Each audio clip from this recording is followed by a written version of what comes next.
So there I was, standing in line at midnight, freezing my gaming thumbs off, waiting for a new video game console to come out. Sounds fun, right? Now let's set the scene. We're talking about the release of the Nintendo Wii. Imagine a sea of game enthusiasts huddled together, breath fogging up the frigid Canadian air, each person swaying slightly to keep the blood flowing and the cold at bay. We're talking about a time when the weather was as unpredictable as a game of Russian roulette, and yet there we were, braving the cold in front of the local Future Shop. Why, you ask? Well, for the love of gaming, of course. The camaraderie among us was palpable. We were all different, yet united by a common love: video games. The line was a melting pot of stories, each person sharing their favorite gaming moments, their greatest achievements, and the games they couldn't wait to play on their new Wii. The anticipation was as thick as the snowflakes beginning to fall around us. We swapped tales of epic battles, of heart-wrenching plot twists, of high scores, and of characters we'd lost along the way. We were more than just a line of people. We were a community, bound by our shared passion. And as the hours ticked by, the excitement only built. The cold was biting, but the thought of that shiny new console kept us warm. We were all there, waiting for the same thing: the thrill of being among the first to get our hands on the new Nintendo Wii. In the end, it wasn't just about the wait or the cold or even the console. It was about the shared experience, the stories, the anticipation, and the joy. It was about being part of something bigger, something that transcended the boundaries of age, gender, and nationality. And let me tell you, no amount of frostbite can dampen the joy of finally getting your hands on that shiny new console. Ever waited in a snowstorm for a video game console? No? Well, buckle up, because you're about to hear a chilling tale. Picture this: it's Montreal, Canada, and the release of the PlayStation 4 is imminent. The air is thick with anticipation and also, well, snow. The weather forecast: a blizzard. Not the kind you'd find in a World of Warcraft game, but a genuine, bone-chilling snowstorm. Now you might be thinking, who in their right mind would wait in line for a video game console in a snowstorm?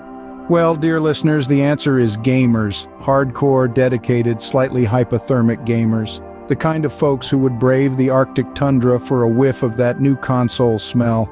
As the snow started to fall, we huddled together outside the Walmart front entrance. Not just for warmth, but also for camaraderie. There was something about standing in that line, shivering and teeth-chattering, that made us feel like a part of something bigger. Each flake of snow was a shared experience, a badge of honor, a testament to our dedication to the gaming world. We swapped stories to pass the time, tales of epic boss battles, near-impossible speedruns, and our favorite cheat codes.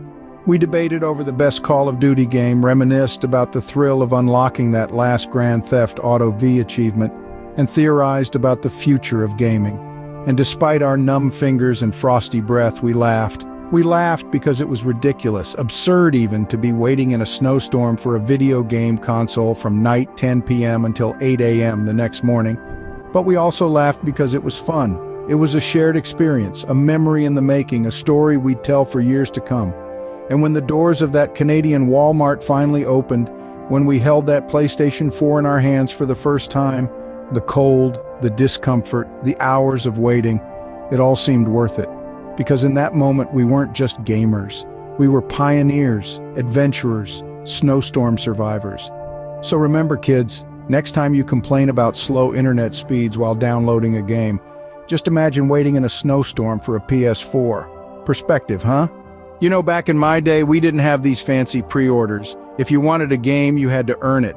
And by earn it, I mean wait in line for hours. Yep, you heard me right, hours. Before the age of pre-orders, getting your hands on the newest console or the latest AAA game was an adventure, an odyssey, if you will. It was a test of patience, endurance, and how many energy drinks one could consume without going to the hospital. It wasn't just about getting the game. No. It was about the anticipation, the excitement, the thrill of the chase. It was about standing in line at ungodly hours, braving the elements, rubbing shoulders with fellow gamers, sharing theories about plot twists, and arguing about which character was the best. And then there were the overnight lineups. Oh, the overnight lineups. Picture this: a queue of eager gamers armed with sleeping bags and thermoses of coffee stretching around the block. It was like a weird, nerdy version of camping. But instead of roasting marshmallows, we were huddled over handheld consoles trying to beat that final boss before sunrise. But it wasn't all hardship and sleep deprivation. There was something magical about those lineups. It was in those lines that friendships were forged in the fires of shared fandom. We bonded over our love for games, over shared stories of epic victories and heartbreaking defeats. We shared tips and tricks, debated strategies, and argued over who would win in a fight, Mario or Sonic. And then when the doors finally opened and you got your hands on that shiny new console or game, it was like Christmas morning. The long wait, the cold, the lack of sleep, it all seemed worth it. Ah, the good old days. Nothing quite like the smell of fresh console in the morning, am I right? All right, so what have we learned today, class? That I'm a crazy person who likes to freeze in the name of video games? Well, yes, but there's more to it. Let's take a stroll down memory lane to a time when pre-orders were just a glimmer in the eye of some tech genius. A time when getting the latest game wasn't as simple as a few taps on your screen. Oh no, it was a test of endurance, a battle against the elements, and a chance to bond with fellow gamers as you waited for hours, sometimes days in line. Remember the joy of the wait, the thrill of anticipation, the shared excitement of being among the first to experience a new game? It was like being in a secret club, where everyone spoke the language of pixels and polygons. I faced off against snowstorms for a PS4 and spent a night on the streets for the release of the Nintendo Wii. And why? Because there's something magical about these experiences. They're like war stories we share with our fellow gamers. They're badges of honor we wear proudly, proclaiming to the world, I was there. I survived the great console release of 2006 and 2014. But let's not forget the friendships forged in the fires of these gaming trials. Bonds were formed as we huddled together for warmth, shared our gaming triumphs and tragedies, and united in our love for all things pixelated. These weren't just lines for games, they were communities, gatherings of like-minded individuals who understood the allure of the virtual world. So the next time you're downloading a game from the comfort of your cozy bed, spare a thought for us old-timers who braved the elements for our gaming fix. But hey, at least we have some great stories to tell, right?